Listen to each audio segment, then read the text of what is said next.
Karimnagar mayor పీఠంపై మంత్రి పొన్నం ప్రభాకర్ కీలక వ్యాఖ్యలు చేశారు. కరీంనగర్ మేయర్ రేసులో కాంగ్రెస్ పార్టీ ఉందని స్పష్టం చేశారు. కరీంనగర్ మున్సిపల్ కార్పొరేషన్ను దక్కించుకుంటామని ఆయన ధీమా వ్యక్తం చేశారు. అందరినీ కలుపుకొని మేయర్ పీఠం దక్కించుకునేందుకు ప్రయత్నిస్తామని పొన్నం ప్రభాకర్ తెలిపారు. నిజామాబాద్లో బీజేపీకి స్పష్టమైన మెజార్టీ రాకపోవడంతో మేయర్ పోటీ నుంచి తప్పుకొని ప్రతిపక్షంలో ఉంటామని ఎంపీ ధర్మపురి అరవింద్ చెప్పారని, అలాంటప్పుడు కరీంనగర్లో మెజార్టీ లేకున్నా మేయర్ అవుతామని బండి సంజయ్ ఎలా చెబుతారని మంత్రి పొన్నం ప్రశ్నించారు.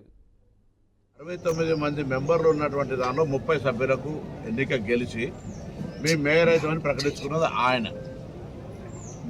ఆ రాజకీయ పార్టీ నాయకుడిగా పార్లమెంట్ సభ్యుడిగా ఎట్లా ప్రకటించుకున్నాడో మిగతా రాజకీయ పార్టీలు ఎవరికి వాళ్ళకు వ్యూహం ఉంటాయి.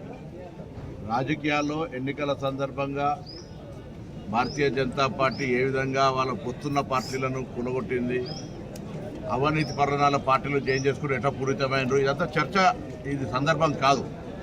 కానీ ఒకటి మాత్రం చెప్తాను, తప్పకుండా పొలిటికల్ పార్టీగా గతంలో కూడా కరీంనగర్ మేయర్కు మేము 13 సీట్లు గెలిచినప్పుడు కూడా మేము మేయర్ అయినాం కరీంనగర్కు సంబంధించి. కాబట్టి ఇప్పుడు కూడా అన్ని రాజకీయ పార్టీలు రాష్ట్ర నాయకత్వ సలహా సూచనకు సంబంధం లేదు. ఇందులో ముఖ్యమంత్రి గారు మంత్రుల జోక్యం లేదు. ఇందులో స్థానికంగా గెలిచిన ప్రజాప్రతినిధులు వాళ్ళ ఒక ఆలోచనతోటి అబ్సల్యూట్ మెజార్టీ బీజేపీకి రాలేదు. నిజామాబాద్ లాగా నేను కూడా ప్రతిపక్షంలో కూర్చుంటా చెప్పాల్సి ఉండే. అక్కడ కూడా 60కి 28 వచ్చినాయి, ఇక్కడ 69కి 30 వచ్చినాయి. దానికి పెద్ద మేము గెలిచినామని జెండా పాచినామని మీరే జెండా ఊపారు కదా. మేము అన్నమా?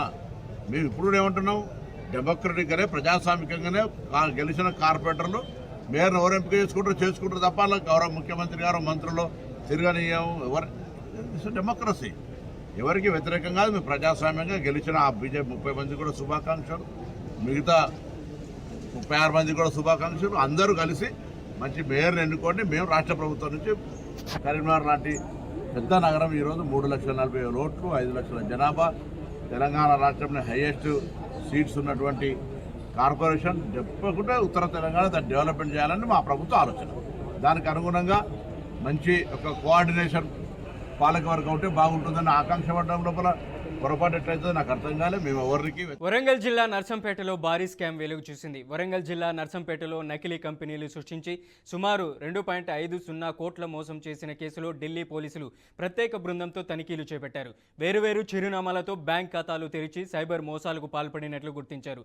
ఈ కేసులో నిందితురాలైన మహిళ ప్రస్తుతం హైదరాబాద్లో పబ్ నడుపుతున్నట్లు సమాచారం. ఆమె స్వగ్రామం లక్నేపల్లిలోని ఇంట్లో పోలీసులు సోదాలు కూడా నిర్వహించారు.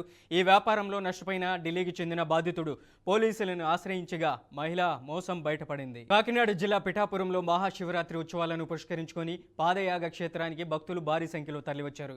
అర్ధరాత్రి 12 గంటల అనంతరం ఆలయ ప్రధాన అర్చకుల ఆధ్వర్యంలో స్వామివారికి ప్రత్యేక పూజలు, అభిషేకాలు ఘనంగా నిర్వహించారు. తెల్లవారుజాము నుంచే 2 గంటల నుంచే భక్తులు పాదయాగ తీర్థంలో పుణ్యస్నానాలు ఆచరించి అనంతరం స్వామివారిని దర్శించుకున్నారు. భక్తి శ్రద్ధల మధ్య మహాశివరాత్రి వేడుకలు ఆధ్యాత్మిక వాతావరణంలో ఘనంగా కొనసాగాయి.